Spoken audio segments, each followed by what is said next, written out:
Olá pessoal, nesse experimento agora nós iremos trabalhar o eixo temático de eletroquímica, que é referente ao terceiro ano do ensino médio, tá? O segundo ou terceiro ano do ensino médio, dependendo da escola que está sendo aplicada. Tá bom? Esse eixo temático ele pode ser trabalhado através de vários experimentos. No material que eu passei para vocês tem o experimento 18, que é uma pilha com refrigerante. É uma sugestão. Agora eu vou também colocar outra sugestão para poder utilizar, para poder trabalhar o eixo temático de eletroquímica, que é uma pilha caseira utilizando sal de cozinha saturado, cloreto de sódio, forminhas de gelo, fios de cobre e pregos ou parafuso, tá?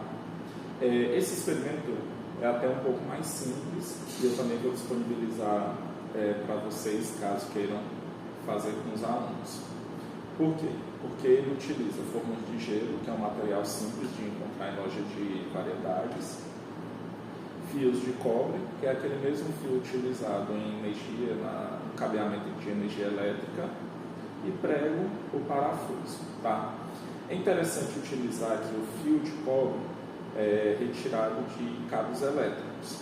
Existem os fios de cobre que é utilizado no rebobinamento de motores.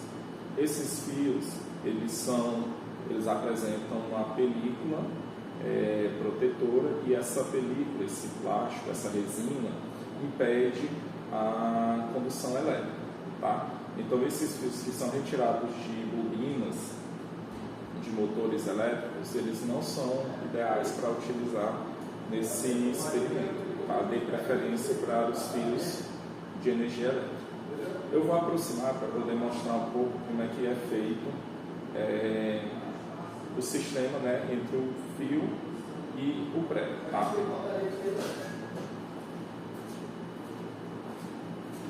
Aqui a gente tem o prego e o fio. Como é que vocês vão fazer? Vocês vão prender aqui na cabeça e enrolar nessa extremidade. Enrolar o fio numa da extremidade, de tal forma que ele fique preso no prego, tá? E aqui na outra extremidade vocês vão dobrar de tal forma que a ponta do prego e a ponta do fio de cobre eles fiquem na mesma altura, certo? Isso aqui vocês vão fazer uma quantidade referente à quantidade de células presente lá na forminha de gelo.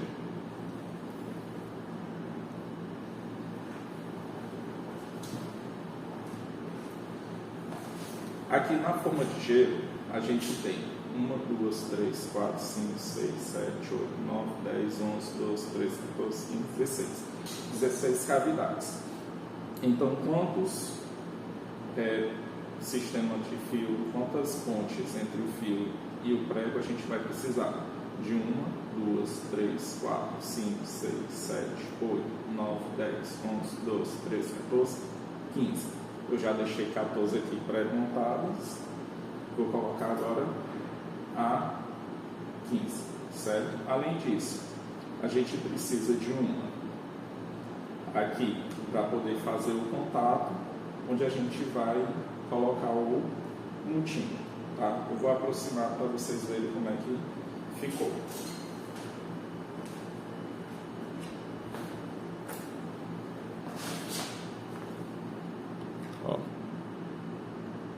Dá para observar que em cada célula a gente tem a extremidade de um prego e do outro extremidade do fio de cobre, tá? Em todas elas. Então vai ter essa alternância de prego, fio de cobre, prego aqui, fio de cobre, aí o prego, fio, certo? É importante que haja essa sequência, que é para que haja a passagem da corrente elétrica por todas as células. Além disso, também é importante que a extremidade do prego não toque na extremidade do fio aqui dentro de cada uma dessas células, tá? Montado o sistema, o que os alunos irão fazer? Agora vão colocar o cloreto de sódio em todas as células. Coloca uma quantidade suficiente para imergir o fio e o prego, certo? Mas não pode colocar muito para que não transborde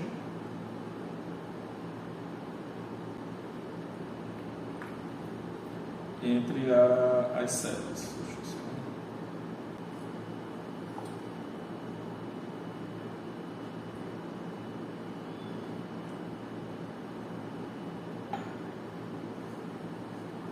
Pronto. Eu vou pegar aqui a câmera só para poder aproximar e vocês verificarem.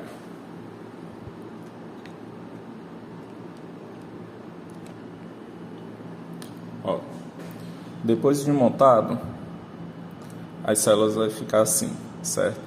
É importante que a solução não toque aqui, ó, no fio de cobre que vocês enrolaram, porque se colocar demais e encostar, aí vai prejudicar a diferença de potencial, a oxidação e redução, e pode prejudicar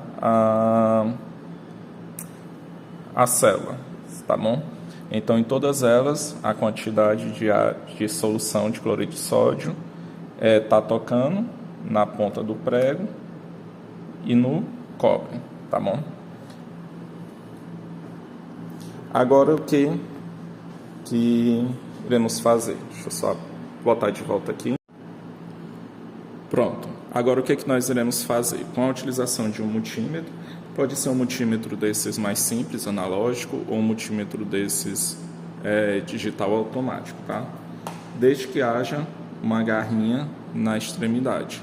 Os alunos, eles podem estar prendendo aqui esses dois fios de cobre que ficaram para fora.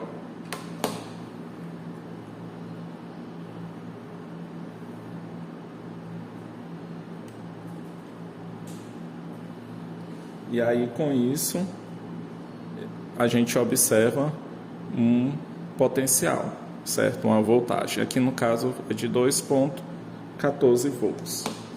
Se a gente utilizar esse outro multímetro, não tem garra, vocês podem estar colocando aqui os eletrodos diretamente dentro da célula. Aqui já deu um potencial de 1,35, tá?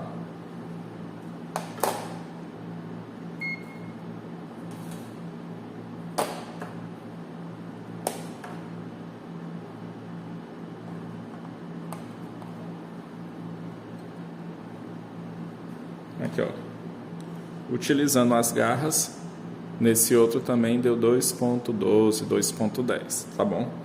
Então, isso a gente observa que é possível, né, montar uma bateria caseira utilizando cloreto de sódio saturado, sal de cozinha, água, uma forminha de gelo, fios e pregos, fios de cobre e prego, tá bom?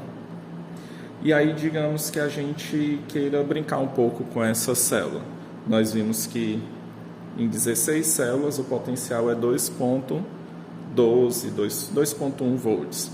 Digamos que se for em meia bateria, quanto é que vai dar esse potencial? O que a gente pode fazer? Tira aqui.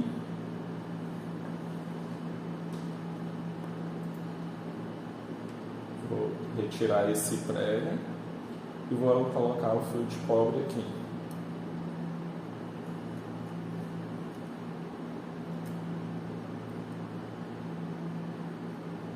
Colocar o fio de cobre e aí, ó, deu 1,23. Então, em meia bateria, digamos assim, deu 1,2 e completa deu 2,1 volts, tá? Com isso dá para trabalhar esse eixo temático utilizando esse experimento simples, tá bom? Então é isso.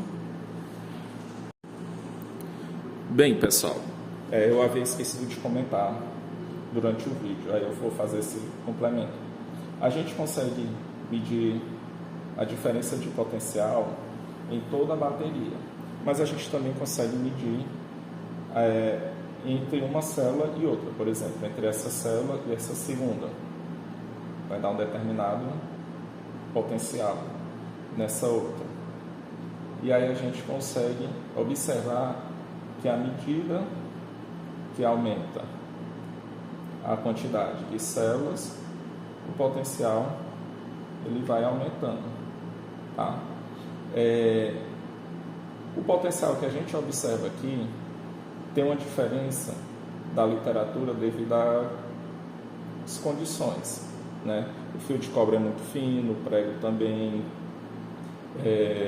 a quantidade de eletrólito é uma solução saturada. Então, todas essas condições, elas variam e influenciam na diferença de potencial, certo?